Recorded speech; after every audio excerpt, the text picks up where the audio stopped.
મારા માંગ આવેલા બદલાવો. વ્યક્તિનો પૈસો, પાવર અને પોઝિશનથી હવે અંજાતો નથી. વ્યક્તિના વિચાર, વાણી અને વર્તનથી ખેંચાતો થયો છું. ખુદના માટે સમય કાઢું છું. સ્વીકારી લીધું છે કે દુનિયા મારા ખભા પર ટકી નથી. મારા વગર કંઈ અટકી પડવાનું નથી. મારા પરિવાર સાથે ખુદને પણ પ્રેમ કરવા લાગ્યો છું. નાના વેપારીઓ અને ફેરિયાઓ સાથે ભાવતાલ કરવાનું બંધ કર્યું છે. ક્યારેક ખબર હોય કે છેતરાવ છું તો પણ હસ્તે મોઢે જતું કરું છું. રોડ પર પાથરનું પાથરી વેપાર કરતા વ્યક્તિ પાસેથી ક્યારેક નકામી વસ્તુ પણ ખરીદી લઉં છું. એમનો વેપાર કરવાનો ઉત્સાહ વધતો જોઈ આનંદ થાય છે.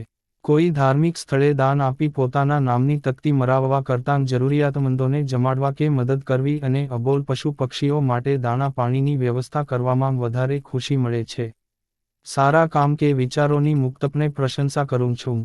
આ ટેવ સકારાત્મક છે. વખાણ્યા બાદ મને પણ આનંદ મળે છે. હું એ જ કરું છું જેનાથી મને આનંદ આવે. લોકો શું વિચારશે કે કહેશે તેની ચિંતા લોકો ઉપર છોડી દીધી છે. 4 લોકોને ખુશ રાખવા મારું મન મારવાનું છોડી દીધું છે. 5 સ્ટાર હોટેલમાં રહેવા કરતાં પ્રકૃતિ નજીક જવું ગમે છે. જંક અને થાઈ ફૂડ કરતાં શાક અને બાજરાના રોટલા માંગ સંતોષ થાય છે. પોતાના પર હજારો રૂપિયા વાપરવા કરતાં કોઈ જરૂરિયાતમંદના હાથમાં 500,000 આપવાનો આનંદ માણી લેતાં શીખ્યો છું. કટ્ટરતા કરતાં તર્કસંગતતા ગમવા લાગી છે. ખોટા પાસે સાચું સાબિત કરવા કરતાં મૌન રહેવાનું પસંદ કરવા લાગ્યો છું. બોલવા કરતાં વાંચવા લાગ્યો છું. ખુદને પ્રેમ કરવા લાગ્યો છું. આ વરસમાં ઘણું શીખવા મળ્યું છે.